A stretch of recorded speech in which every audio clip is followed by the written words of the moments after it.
The Philippine eagle is the largest of all the eagle species, the Philippines' pride and joy, and national bird. So, for this Science Saturday, I'm interviewing Lohwana Halaq from the Philippine Eagle Foundation to learn all about them. So, without further ado, take it away, T. I'm so excited to have you here on the channel, Miss Lohwana. So before we get started to talk about the Philippine Eagle, let's talk about you and what you do. So could you please introduce yourself to those who may not know you or what you do? All right. Yeah. So hello, everyone. My name is Lohwana Halaq. I am an animal keeper and eagle trainer here at the Philippine Eagle Foundation. So basically, I work here in our captive breeding department of the Philippine Eagle Center. And I take care of the Philippine eagle and some of our other species. Right, that's awesome. So how did your love and passion for animals begin? I'd really love to know. Yeah, the passion has always been there for animals. And I basically followed that all the way around the world. Basically, I started working in wildlife, or at least having my initial foot through the door in wildlife is when I went into university. So I am originally from Canada. I grew up in Calgary, Alberta. And then in university, I went to do some field work in Belize, which is a country in South America. And I did my field work studies on howler monkeys there. And then I kind of just fell in love with the idea of protecting animals and the need for this conservation for just in general, any animals that need it, and promoting that around other people who may or may not are or not so familiar with conservation initiatives and whatnot. And so after that, I ended up graduating with a degree in science, a Bachelor of Science degree in primatology or anthropology. And my focus was actually primatology, so I studied non-human primates. And then I came to the Philippines for kind of like a dual purpose trip to meet my family here. It was the first time coming to the Philippines, and I also did an internship here at the Philippine Eagle Center. And I loved it so much. And afterwards, I was offered a position for being an animal keeper. So I ended up just going back to Canada, packing up my life and emigrating to the Philippines. And then I got my dual citizenship, and then the rest is history. I'm still here. Oh my gosh, that's amazing. So what is it like working with the Philippine Eagle? Yeah, it's great. Everyone is always like, wow, it's the Philippine Eagle. It's the country's national bird. And of course, all of those types of emotions that people have in regards to how they feel about having such a patriotic symbol. It's something that I also hold deeply to my heart. One of the reasons why I was like, wow, I will definitely come back to work here in the Philippines. It's a way for me to also give back to my heritage, right? My mother is Filipina, and even though I was born and raised in Canada, being a Filipino or being a Filipina is something that's very important to me. And it's part of my history. And so I'm able to share that and contribute to that, and hopefully help other people become more aware that these eagles are important and we need them in our ecosystems, especially here in the Philippines. Oh my gosh, that is amazing. So personally, the Philippine Eagle is one of my favorite raptors, so it must be so cool to work with them on a daily basis. So maybe you could introduce us to the Philippine Eagle, just the basics and all that? Yes. So Philippine eagles, unfortunately, are critically endangered. There are less than 1,000 individuals in the wild. So we sometimes say that there's about 400 breeding pairs. So we'll say that those are like the adults, right? Those are adult Philippine eagles. And if they are paired or whatnot. So with that, Philippine eagle population is on a decline due to so many human-induced disturbances.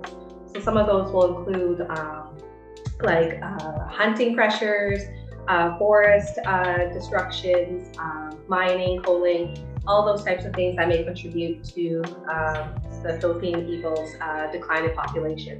And they not only have that decline or face those types of pressures from humans, but also they have to deal with their own life histories.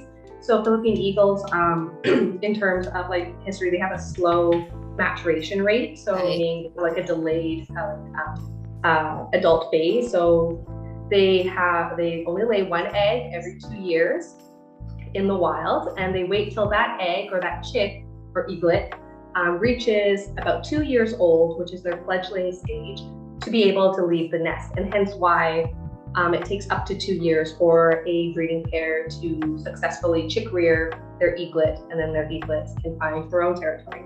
And if they can find their own territory, those hunting pressures, right? And then until that, they still take several more years to actually reach full maturity. So for female Philippine eagles, they can reach maturity between like 4 to 5 years old. So that's still a big chunk of time. 4 to 5 years old, still combating all of those other pressures with looking for territory, and if you can find territory or you can find a mate, and then the hunting and whatnot.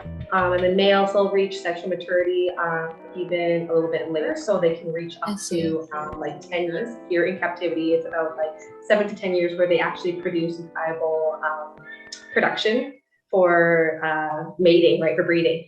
And so it really does depend on their life histories, their access to territory, and their access to mates, and all of those are things that contribute to their slow rise in population and even faster decline in population.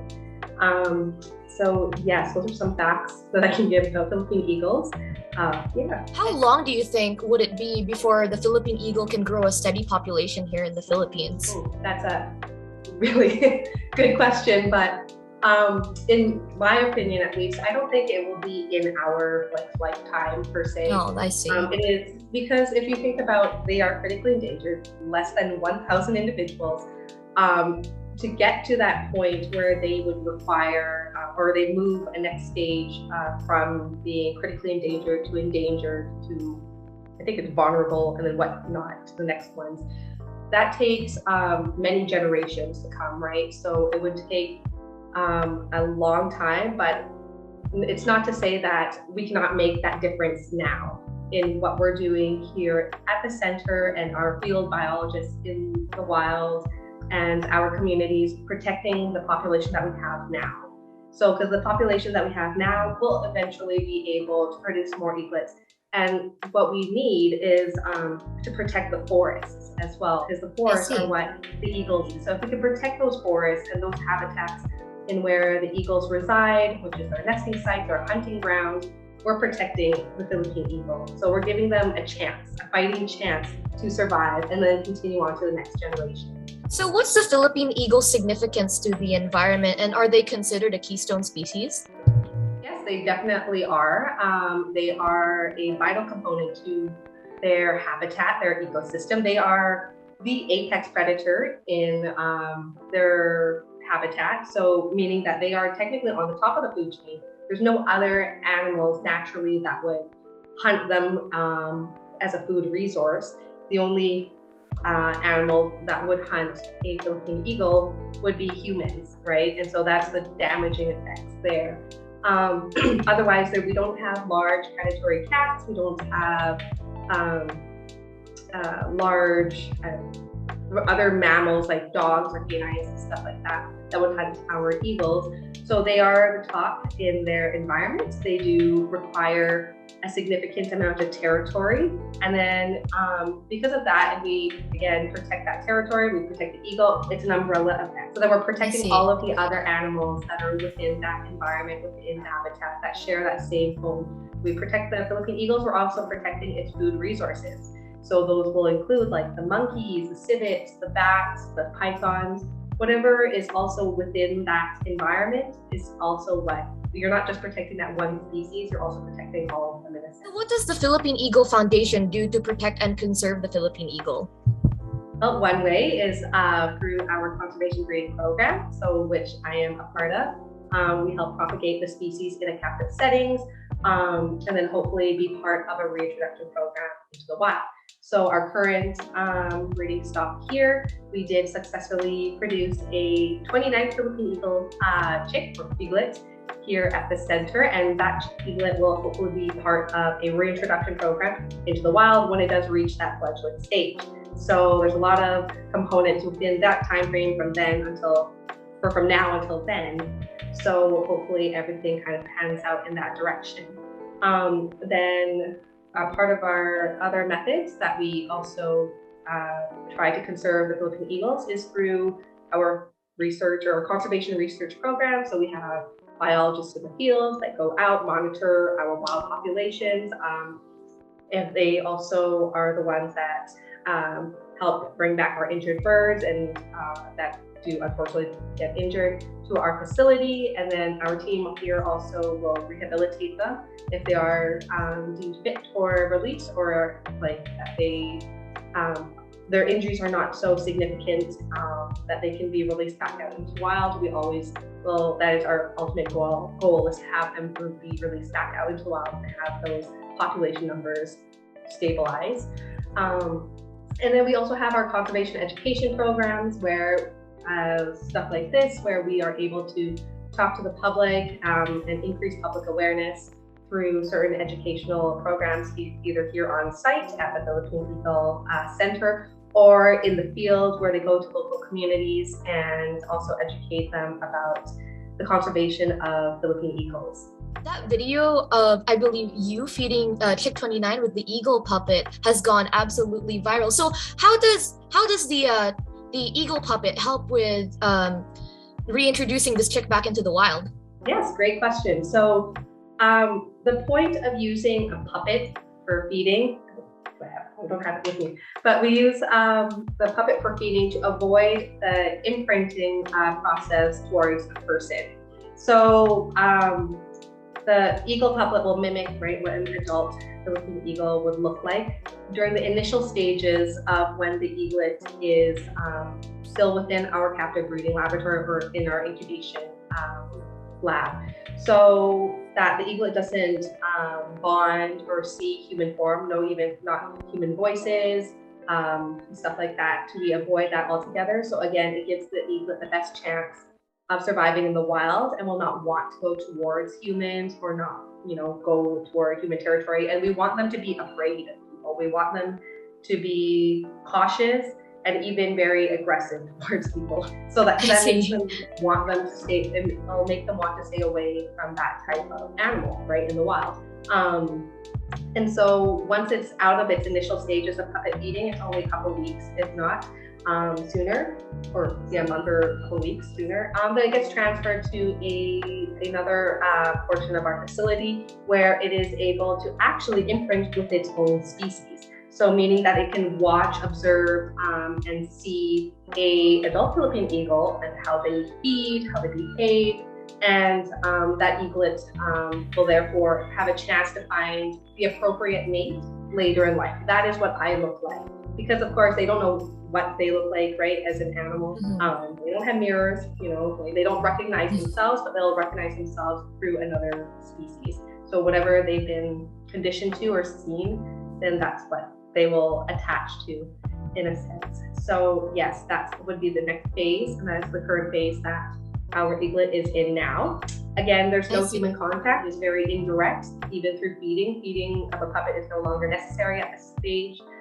They are able to eat on their own, but food is provided. But again, there's like a barrier. The eaglet cannot see the person that's providing the food. They probably think it is like the eaglet or the eagle that they see in the other side providing food. Oh, wow. So yeah, that's one way. And then the next phase would be its flight exercises and then into isolation until it's ready to be released into the wild, and when we can secure a viable and safe habitat for that eaglet to be released to. So the eaglet can possibly be released in the next 6 to 7 years?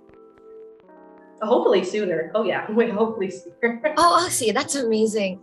So how can we, people who don't share spaces with the Philippine eagle, help protect the species and the forest that they live in? So for those who do not share technically the same home, so even us as Filipinos that live in the Philippines reside here, the number one thing that we can do is also help fund organizations like our Philippine Eagle Foundation, providing the funding necessary to help conserve our species, right? So through donations and funding, we're able to help continue this type of programs that really benefit our Philippine eagles. So through these captive breeding methods, through helping to increase the awareness to the public, also by sharing our official videos or messages to the rest of the world with your family and friends. Even if it just takes like one person that says, oh, that, you know, who didn't know what a Philippine eagle was. Because unfortunately, many people don't actually know what the Philippine eagle is.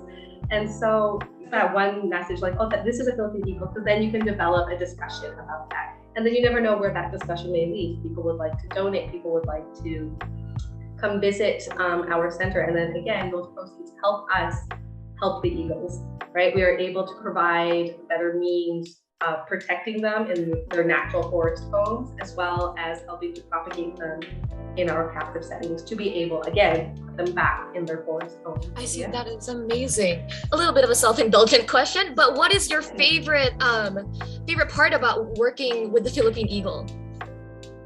Good question. And I will also say back to you that I admire your support and appreciation and motivation to continue to spread this awareness about Philippine eagle conservation. So good on you for doing this and helping spread that awareness.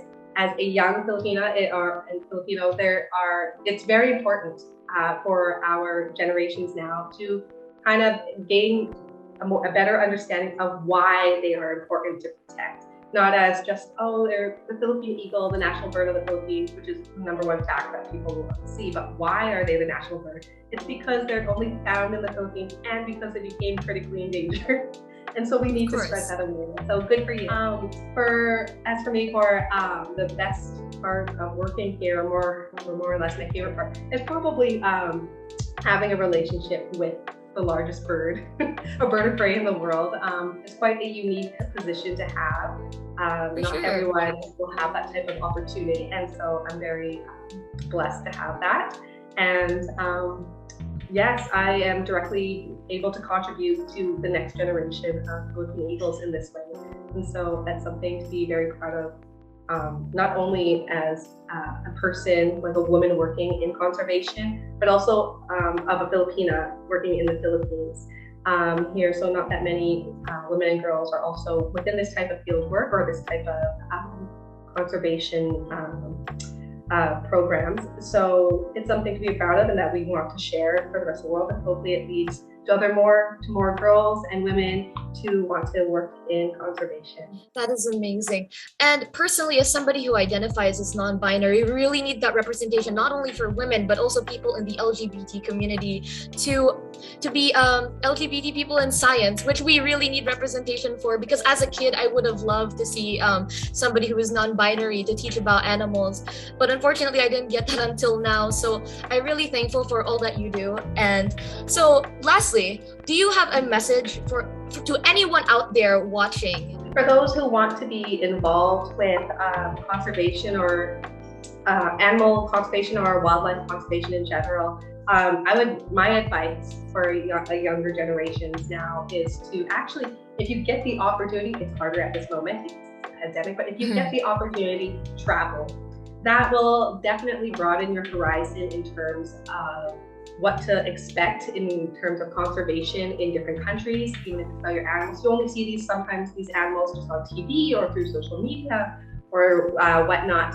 But if you get a chance to visit them in, where they're from, or facilities that have these animals in the countries that typically have them as endemic animals, then yeah, it will definitely make a difference. That was the one thing that happened to me. When I came to the Philippines, I literally fell in love with Philippine eagles and I did not leave. So yeah, I would definitely say travel. It'll broaden your perspectives and involve like those cultural customs and whatnot, because it is very important not only to have passion for the animals, because wildlife conservation is not necessarily just protecting the animals, but it's also about understanding the people and the culture behind what these animals may represent to them. Yeah. I see, that is amazing. Thank you so much for agreeing to come on here and talk about the Philippine Eagles and what you do and what the foundation does. I really appreciate it so much. And I am so glad that you are here. Thank you so much. Thank you also for this lovely discussion, and I hope that you continue to spread this Philippine Eagle awareness, and happy birthday to you as well. Thank you. Thank you so much to Lohwana Halaq for joining me this Science Saturday.